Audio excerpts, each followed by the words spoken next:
Hello नमस्कार दोस्तों। मेरा नाम आप जानते ही हैं। मैं कैमकास्ट लैब की तरफ से मुझे कहा गया है कि एक यूट्यूब चैनल बनाने के लिए बोला गया है। तो यूट्यूब चैनल बनाने का लैब का उद्देश्य ये है कि आपको सही जानकारी दी जाए कि किस टेस्ट को किस तरीके से करवाना है। रीज़न क्या है, अगर किसी भी टेस्ट को आप गलत तरीके से करवाएंगे तो उससे क्या होगा कि रिज़ल्ट गलत आएंगे। अगर रिज़ल्ट गलत आएंगे तो जाहिर सी बात है ट्रीटमेंट भी गलत होगा, क्योंकि हमारी लैब का यही मानना है कि सही रिपोर्ट ही सही इलाज का आधार होती है। तो आज हम सबसे पहले बात करेंगे शुगर टेस्ट के बारे में। शुगर क्या बीमारी है वो आप सभी जानते ही हैं, मैं उसके अंदर नहीं जाऊँगा। मैं आपको ये बताना चाहूँगा शुगर टेस्ट कितने प्रकार का होता है और कब किया जाता है, कैसे करवाया जाता है। शुगर टेस्ट जो है 4 तरह के होते हैं। सबसे पहला शुगर टेस्ट जो है हम लेते हैं फास्टिंग, जिसे खाली पेट करवाना होता है। अब उसके लिए लोगों को नहीं पता कितने घंटे की फास्टिंग चाहिए। शुगर टेस्ट करवाने के लिए और बेस्ट रिज़ल्ट लेने के लिए जो फास्टिंग का टाइम है वो 8 से 12 घंटे होना चाहिए। इस 8 से 12 का मतलब ये है कि 8 घंटे से कम नहीं होना चाहिए और 12 घंटे से ज़्यादा भी नहीं होनी चाहिए, क्योंकि जब 12 घंटे से ज़्यादा होगी वो भी रिज़ल्ट को गलत कर सकती है और 8 घंटे से कम होगी तो वो तो रिज़ल्ट को गलत करेगी ही करेगी। तो उसके बाद हमारा आता है कि पीपी का सैंपल, जिसको खाना खाने के बाद वाली शुगर भी बोला जाता है। पर उसका सही समय क्या है कि जब आपने खाना खाया है, उस खाना खाने के ठीक 90 से 120 मिनट के बीच में, 1.5 से 2 घंटे के बीच में ही उसे कराना है। मान लीजिए आपने 9 बजे खाना खाया है, तो उस टेस्ट को आपको साढ़े 10 से 11 के बीच में ही कराना चाहिए और उसका भी जो बेस्ट टाइम होगा, वो लगभग पौने 11 होगा। उसके बाद जो हम टेस्ट करवाते हैं शुगर का, वो होता है random blood sugar test. Random क्या होता है? रैंडम होता है खाना खाने के बाद 2 घंटे हो जाएँ और उसके बाद जो आपने नेक्स्ट खाना खाना खाना है, उससे पहले कभी भी उस टेस्ट को करवा लिया जाए। नॉर्मल भाषा में हम कह सकते हैं खाना खाने के 2 घंटे बाद जो भी टेस्ट आप करवाते हैं, वो रैंडम शुगर के अंदर काउंट किया जाता है। और सबसे इम्पोर्टेंट जो इनमें टेस्ट है वो है HbA1c, जिसको ग्लाइकोसाइलेटेड हीमोग्लोबिन बोला जाता है, जिसे नॉर्मली लोग ये जानते हैं कि 3 महीने वाली शुगर मुझे करानी है। तो ये सबसे इम्पोर्टेंट टेस्ट होता है। ये हमारे इलाज के, हमारी बीमारी पे, हमारी दवाई पे, हर चीज़ पे असर यही डालता है।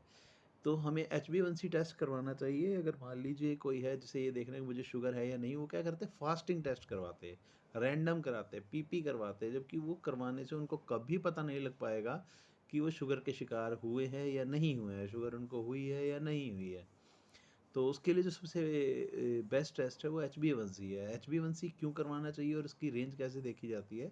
देखिए, जब आप HbA1c टेस्ट करवाएँगे, इसको आप दिन में कभी भी करा सकते हैं। इसके लिए खाली पेट की ज़रूरत नहीं है। खाना खाया हो, ना खाया हो, उससे कोई फ़र्क नहीं पड़ता है। ये क्या करता है, ये बताता है कि हमारे शरीर में जो शुगर की मात्रा है वो कितनी घुल चुकी है। तो ये बेस्ट और एक्यूरेट रिज़ल्ट वाला टेस्ट माना जाता है।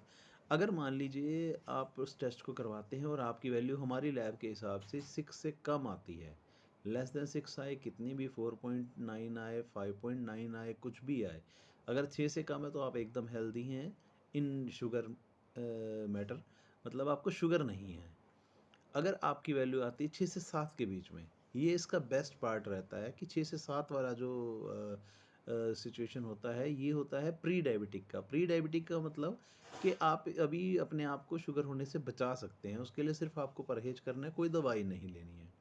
और अगर वो 7 से ऊपर चली जाती है, तो 7 से 8 के बीच में चली जाए या 7 से 9 के बीच में चली जाए, तो यानी कि आप शुगर के शिकार हो चुके हैं, आप डायबिटिक हो सकते हैं। लेकिन उसमें ज़्यादा चांस ये रहता है कि आप कुछ समय दवाई खाएँगे, कुछ समय परहेज़ करेंगे, तो कुछ समय बाद आपकी दवाई हो सकता है बंद हो जाए।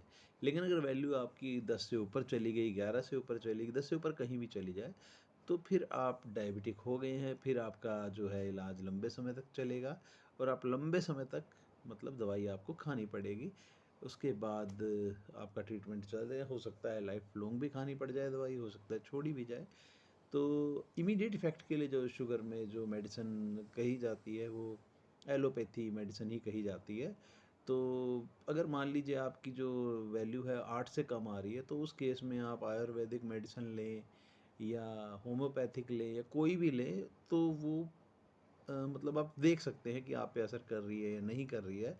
लेकिन अगर मान लीजिए आपकी वैल्यू अगर 12 से ऊपर चली जाए, 13 से ऊपर मतलब चली जाए, तो उस केस में क्या होता है कि उस समय एलोपैथी ही मेडिसिन दे के उसको शुरुआती उसको कंट्रोल किया जाता है।